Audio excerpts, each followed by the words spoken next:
பாபா ஓர் கருணாலயம், பாதம்தான் கமலாலயம். பாபா ஓர் கருணாலயம், பாதம்தான் கமலாலயம். சாயப்பா மேல் நம்பிக்கையும் பற்றும் கொண்டு அவரை வணங்கி வரும் சாய் பக்தர்கள் அனைவருக்கும் வணக்கம். நல்லதையே நினைப்போம், நல்லதே நடக்கும். உங்கள் அனைத்து வேண்டுதல்களும் நிறைவேற எல்லாம் வல்ல சாயப்பா உங்களுக்கு அருள் புரிவார். இன்றைய சாயப்பாவின் அமுதமொழியை கேட்போமா? அன்பு குழந்தையே, உனது கஷ்ட காலம் முடிவுக்கு வந்தது. உன் வாழ்க்கையில் மகிழ்ச்சி என்னும் பூந்தோட்டத்தில் நுழையும் நேரம் வந்துவிட்டது. இனி உன் எண்ணம் போல் உன் வாழ்க்கை மாறும். உன் நீண்ட நாள் வேண்டுதல் ஒன்று மிக விரைவில் நிறைவேறும். அதனால் கவலையை விடுத்து சந்தோஷமாக இரு செல்லமே. பல பேர் கூறியிருப்பார்கள், உன்னால் ஜெயிக்க முடியாது, பணக்காரனாய் வாழ முடியாது, சந்தோஷம் என்பது உன் வாழ்க்கையில் இருக்காது என்று. அதை நம்பாதே, அது எல்லாமே பொய். உன் வாழ்வில் இது நடக்கும் நடக்காது என்று யாராலும் கூற முடியாது. அவை எல்லாம் முன்கூட்டியே எழுதி வைக்கப்பட்ட பக்கங்கள். விதி என்னும் விளையாட்டில் நீ என்ன நான் என்ன எல்லோரும் ஒன்றுதான். மேலும் சமமாய் போகும் சாலையும் உன் பயணங்களுக்கான வாழ்க்கையும் ஒன்றுதான். எதை கண்டும் உன் பயணம் நிற்கப் போவதில்லை. ஒரு நாள் சோகமாய் இருப்பாய், மறுநாள் சந்தோஷமாக இருப்பாய். இரவும் பகலும் வந்து செல்வதைப் போல் சந்தோஷமும் கஷ்டமும் எல்லோர் வாழ்விலும் வந்து செல்கிறது. எல்லாவற்றையும் கடக்கத்தான் வேண்டும். பயந்தாலும் அதே இடத்தில் நிற்க இயலாது. நீ செல்லும் பாதைகள் எத்தகையது என்று உன்னால் தீர்மானிக்க முடியாது என்றாலும் அதை எப்படி நல்லபடியாய் கடப்பது என்று உனக்கு உன் மனதில் இருந்து நான் கூறுவேன். நீ விழும்போது என் கை உன்னை தாங்கி பிடிக்கும். ஏனென்றால் நீ என் அன்புக்குரிய பிள்ளை. என் குழந்தையை தவிக்க நான் விடுவேனா? உன்னால் சாதிக்க முடியும். அந்த அளவுக்கு திறமையும் புத்தி கூர்மையும் உனக்கு உண்டு. ஆனால் நீ என்ன செய்கிறாய்? எதையோ யோசித்து உன் நேரத்தை வீணடித்து வாழ்க்கையை வீணடிக்கிறாய். உன் உதவிக்கு உறவினர்கள் இல்லை, யாரும் அரவணைக்க மாட்டேன் என்கிறார்களே என்று கவலை கொள்கிறாய். அரவணைப்பு இல்லாதது போல் உணர்கிறாயே. உன் கண்களில் இருந்து கண்ணீர் விழும் தருவாயில் என் கண்களில் இருந்து முதலில் வடிகிறது. உன் மனநிலையை கண்டு மனதிற்குள் புலம்பி அழுது கொண்டும் வெளியில் சிரித்து கொண்டும் உனக்கு உன் முகம் நாடகமாய் நடிப்பது போன்று இருக்கிறது. இது உனக்கு கஷ்டமான காலம் என்று நீ நினைக்கிறாய். உன்னிடம் உள்ள குறைகளை மாற்ற உனக்கு ஏற்பட்ட நல்ல பாடமாய் அமைந்த காலம்தான். இதை நீ பயன்படுத்திக் கொள். உன்னை சரி செய்ய உனக்கு ஏற்பட்ட வாய்ப்பு. மனம் தடுமாறும். முன்னே செல்ல 4 படிகள் ஏறினால் பின்னே இழுக்க உன் எண்ணங்கள் உன்னை குழப்பும். யாராக இருந்தாலும் சரி, வெற்றியும் தோல்வியும் வாழ்வில் இணைந்தே வரும்.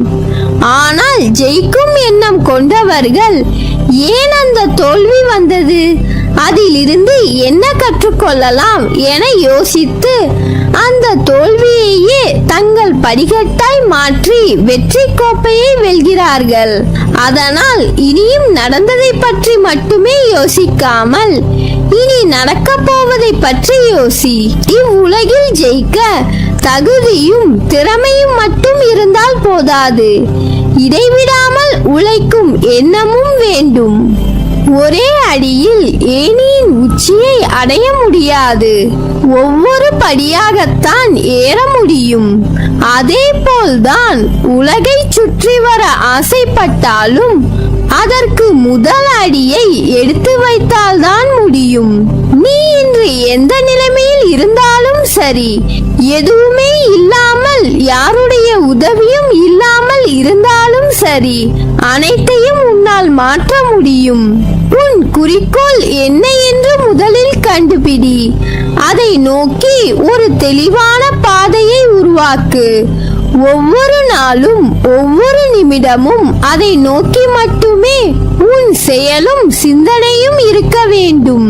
அதை மட்டும் செய்து பார். வெற்றி என்பது உன் கையில் தவழும் கோப்பையாக மாறி இருக்கும். மனதை ஒருமுகப்படுத்து.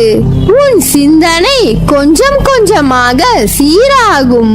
உன் எண்ணங்கள் புதுமை அடையும்.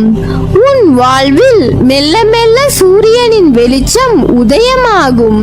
வாழ்க்கையின் நுனியில் நிற்கும் உனக்கு பலம் என்பது மனதிலும் புத்தியிலும் வேண்டும்.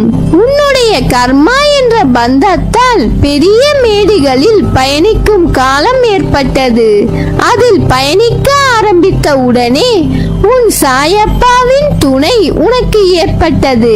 மெல்ல மெல்ல தட்டி கொடுத்து உன்னை அந்த ஆரம்பத்தில் இருந்து விளிம்பின் நுனி வரை பத்திரமாக உன்னுடன் நானும் வந்தேன்.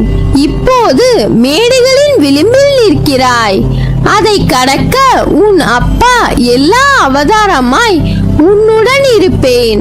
ஒரு பக்கம் உன்னை வெளியில் கொண்டு வர நான் இழுக்க, இன்னொரு பக்கம் கர்மா மாயை உன்னை இழுக்கிறது. மன தைரியம், எதையும் தாங்குகின்ற, குறுக்கே எது வந்தாலும் அதை தகர்த்து எறிந்து மீண்டு வரும் ஆத்மாதான் என் பிள்ளையான நீ. ஒரு புதிய விடியலுக்கான வாழ்க்கைக்கு நீ வரப்போகிறாய். உன்னை துரத்திக் கொண்டிருக்கும் கடுமையான துயரத்தில் இருந்து விடுபட முடியாமல் கடும் வேதனை அடைந்து அதை பகிர்ந்து கொள்ள கூட எவரும் இல்லையே என்று கலங்கிக் கொண்டு இருந்த உன்னை நான் தேர்ந்தெடுத்து உனது துயர் துடைக்க உன்னை தேடி நீ இருக்கும் திசையை நோக்கி ஓடி வந்திருக்கிறேன். நான் விரும்பாமல் எவரும் என்னை தேடி வர முடியாது. இழந்ததை எல்லாம் உனக்கு மீட்டு தருவேன். உன்னை பெற்ற தெய்வங்களும் செய்த பூர்வ ஜென்ம பந்தமும் புண்ணியங்களும் என்ன தெரியுமா? நான் உனக்கு மானசீக குருவாக கிடைத்தது. அதனால் நான் உன்னை தேர்ந்தெடுத்து உன்னை தேடி உன்னுடன் இருப்பதற்காக வந்திருக்கிறேன். எந்த சூழ்நிலையிலும் தனிமையில் இருக்கும் போது யாருமே இல்லையே, எனக்கு யார் இருக்கிறார்கள் உதவி செய்ய, எப்படி நடக்கப் போகிறேன் என்று கண்ணீர் மல்க எனது பாதங்களில் விழுந்து அழுது கொண்டு இருக்கிறாய். காத்திரு, பொறுமையாக இரு. உனக்கு வேண்டியதை செய்ய நான் இருக்கும் பொழுது எதற்காக கலங்குகிறாய்? தக்க சமயத்தில் உன்னை தேடி வந்து வேண்டியதை தந்து உன்னை வழிநடத்தி செல்லவே நான் இருக்கிறேன். நீ விரும்பிய தோற்றத்தில் நான் உன் கண் முன்னே தோன்றுவேன். உன்னை பாதுகாத்து வழிநடத்தி உயர்த்துவதே எனது தலையாய கடமை. மீண்டும் உனது கைகள் ஓங்கப் போகிறது. நான் இருக்கும் இடத்தில் எவரையும் நெருங்க விட மாட்டேன். எந்த சூழ்நிலையிலும் கைவிட மாட்டேன். படிப்படியாக உயரப் போகிறாய். அதை நானும் கண்டுகளிக்கப் போகிறேன். ஆகவே எந்த ஒரு கடினமான சூழ்நிலையிலும் நம்பிக்கை இழந்து விடாதே. நான் இருக்கிறேன். உன் எண்ணங்கள் நேர்மறையாய் மாறும். உனக்கான நிம்மதி, சந்தோஷம் பிறக்கும். உலகத்தில் என்ன மாறினாலும் நான் உன்னை விட்டு ஒருபோதும் அகல மாட்டேன். உன்னில் எப்போதும் நான் இருப்பேன்.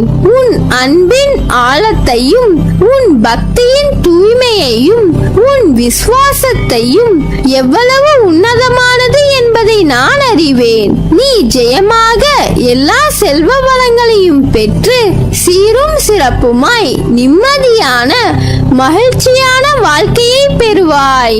நல்லதே நடக்கும். நீ என் பரிபூர்ண அருளும் ஆசீர்வாதமும் அன்பும் பெற்ற என் செல்ல பிள்ளை.